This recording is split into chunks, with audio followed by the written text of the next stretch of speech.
is Shelby Griggs joining us here from Goodwill, Great Lakes, Ontario. I got that right, did I? Yes, you did. I know that's a recent change, right? Yes, it has been a recent, just this year. So Okay. we amalgamated with London. So now we are Goodwill, Great Lakes, Ontario, and we're servicing most of Ontario. Right.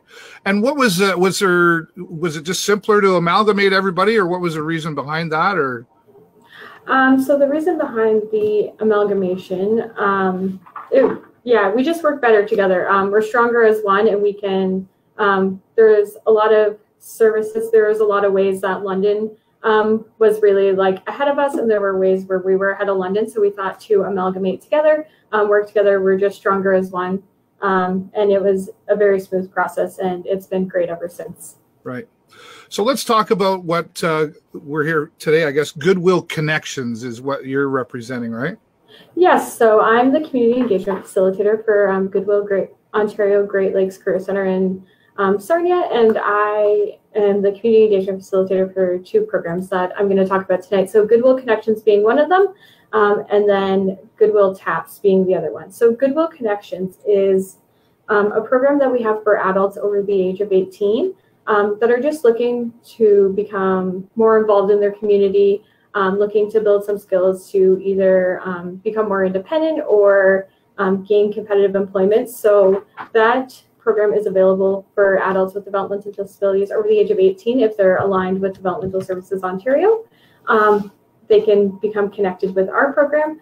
And just as I said, we focus on the competitive employment, the community involvement, and the skills training. So the calendar each month, there's many opportunities for clients to learn different vocational and life skills, become involved in their community,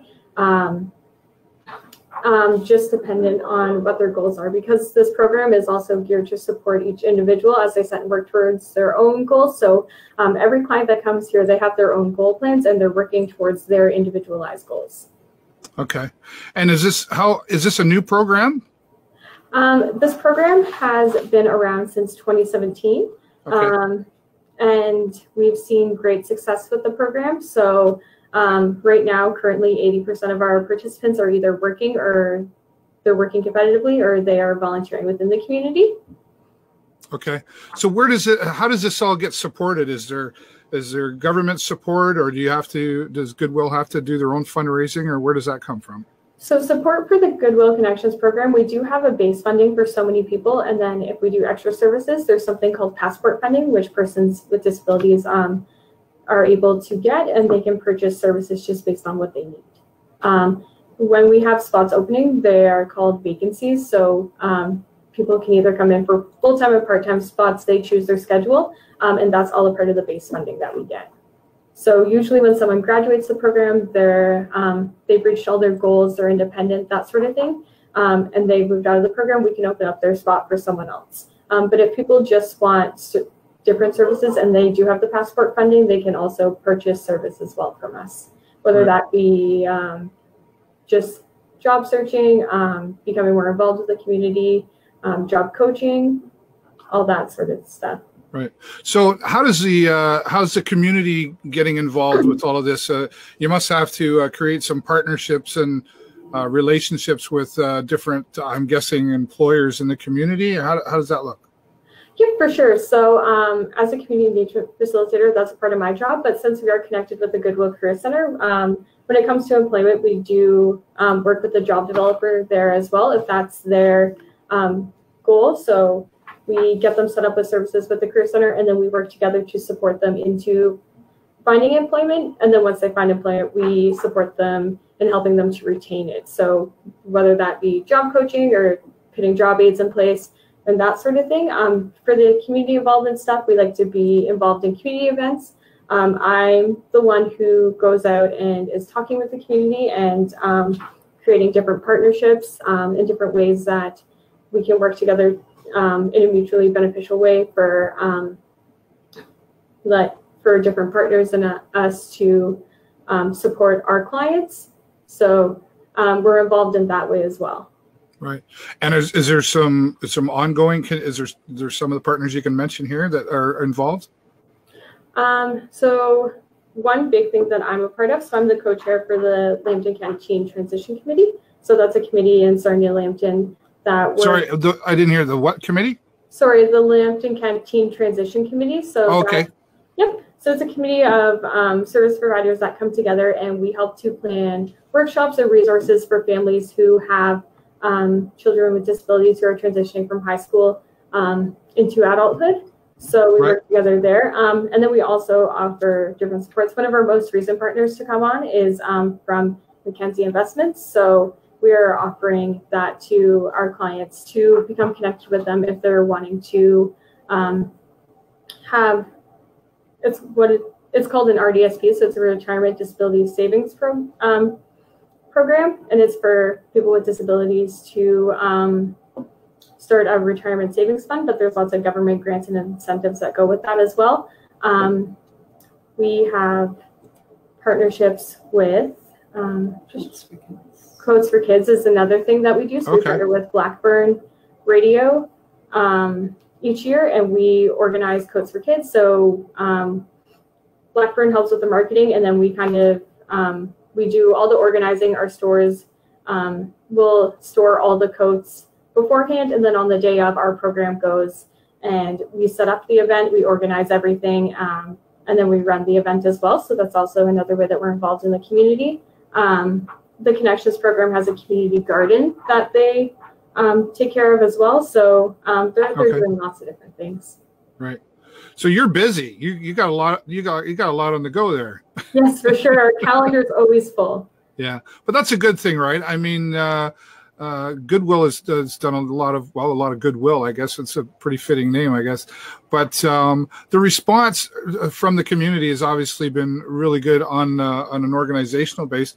But is the program, I guess, what kind of success rate would the program be putting out? Because I'm looking for a job or trying to decide what direction you want to take your life. I guess like there's a lot of variables that are affecting someone that's going to use your services, right? Yes, for sure. And that's why we work on the individual based services. It's not that everybody gets the same thing as everybody gets what they need. Right. And above all, really our service, we respect and we embrace diversity, and we treat people with dignity, and we believe that everybody should have access to employment and community involvement no matter what barriers they face. So we work in very creative ways to support people from the beginning of the end to the job search.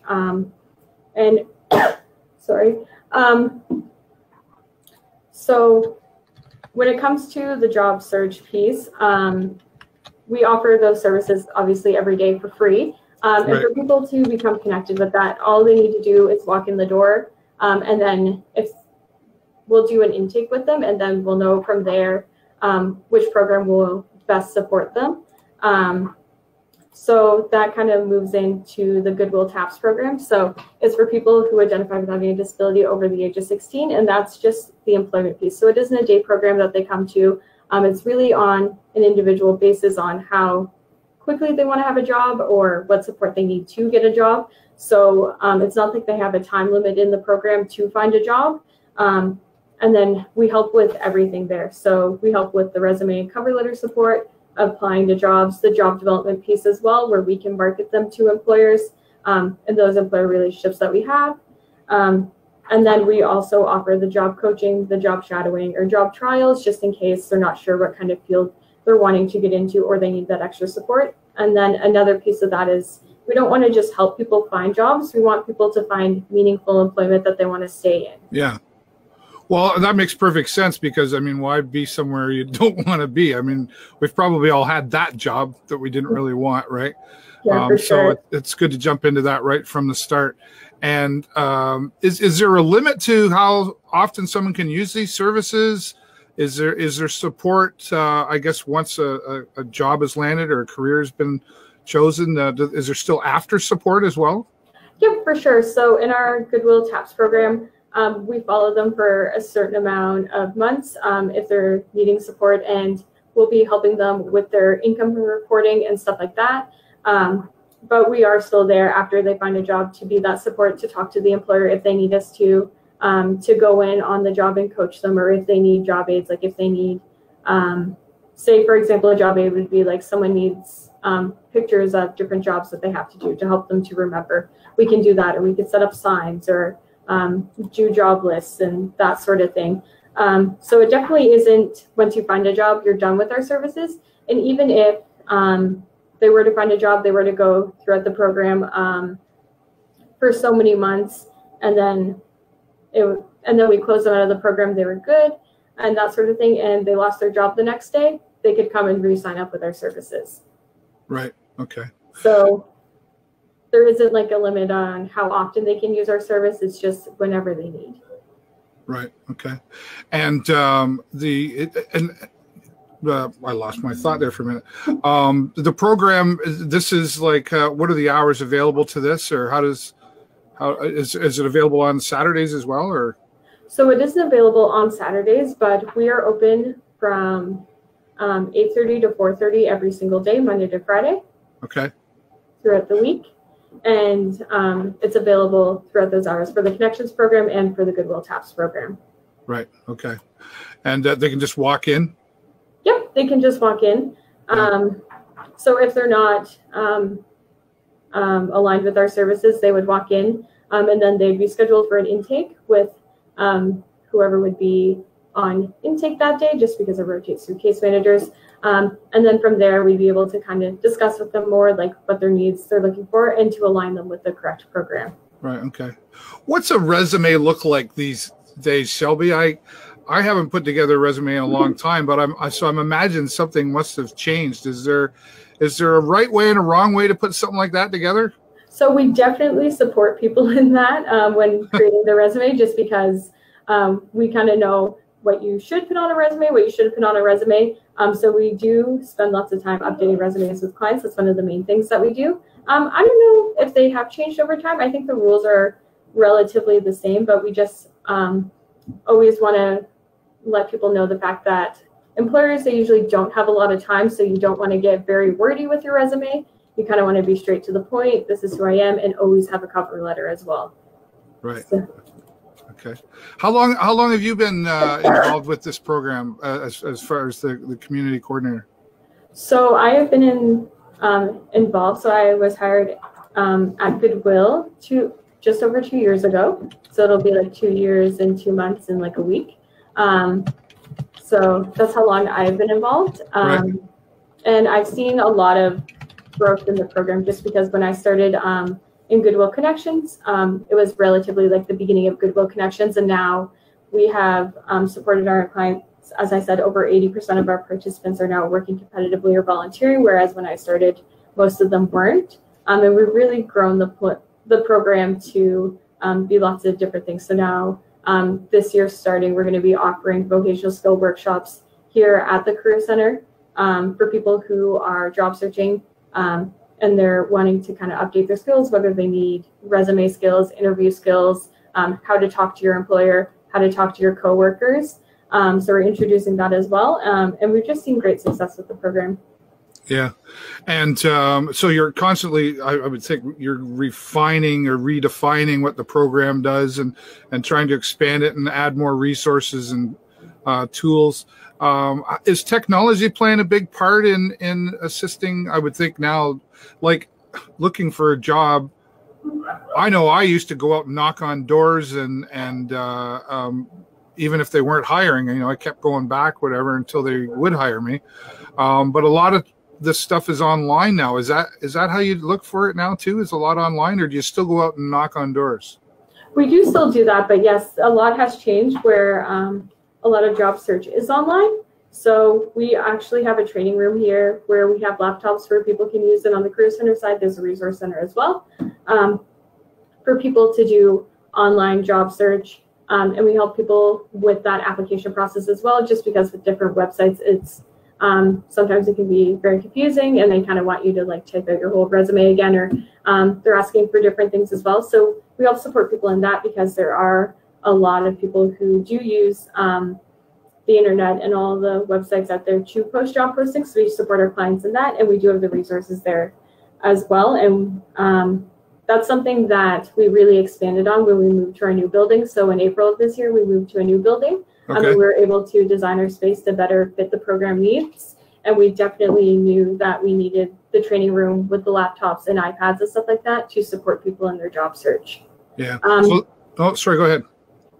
But we do still have connections with employers where we're going out and meeting them face to face, talking over the phone, emails, that sort of thing, sending people to stores to apply in person, because that is still some way where the employer prefers. And it's just all about having that conversation with that employer, having that initial conversation, asking how they prefer us to contact them. Right. Well, because and so you go out with somebody to knock on the door, so to speak, or to go to the interview, or is that something they have to do on their own? It would honestly be situational. If an employer is okay with us supporting someone in an interview, or sometimes we will go and talk to the employer beforehand and kind of see what positions they're looking for, how we can support them, that sort of thing. And then we can talk to our client to say, okay, go apply here. Here's who you should be asking for, that sort of thing. Right. Okay. So it's a case by case basis, obviously. Yes, for sure. Yeah. Yeah. No, go ahead. Sorry. Go ahead. It just depends on the relationship we have with the employer. Yeah. Okay. Gotcha. Well, because I know like a lot of people go into that interview can be scary, right? Because we don't like to sit down and sort of be quizzed or whatever. Like some of us don't like getting in front of a camera or whatever. It's awkward, right? So is that's something that is I guess a skill that is taught, or you try to teach that skill to build some confidence, I guess, in the whole approach? Yeah, for sure. We do offer interview prep. We do it in a group basis, like through a workshop, or we do it individually as well. But really what we tell people is everyone's nervous for an interview because we don't do interviews every single day. Right. So it's normal to feel nervous, but there are some tips that we can give you on helping to make the process a little bit easier, helping to make sure that when you're talking to the employer that you're presenting as yourself, and you are able to market the skills that you have to them. Yeah. Awesome. Well, thank you very much for, I didn't know about this program until you reached out to me, so I'm really glad that you did. I knew about Goodwill, but not this program. So it's good that we can put that out there for you. And is there anything else you want to throw out there that we missed before I let you go? Just one more thing is that we are starting a connectability program. So that's for people who aren't in the Connections program or aren't aligned with it. So it's an inclusive learning environment for youth with disabilities between the ages of 16 to 22. Oh, okay. And it will run every third Thursday from 4:30 to 7:30. And it's just a place where they can come, have dinner, learn some new skills, socialize with new people. And it will offer a brief respite for caregivers and families. And each time is $20, but it's really a great program. We're really excited about it to help people not only socialize, but to learn important independent living skills as well. Okay, fantastic. Well, do me a favor, send me an email with that information and those times and everything you just shared, and I'll make sure we post it here after the show, and we'll get some more attention out there for it as well. And please keep me updated as to what's happening with you and the Goodwill Connections program. Great. Thank you so much for having me today. It was great talking to you. You're very welcome, Shelby. We'll talk to you again soon.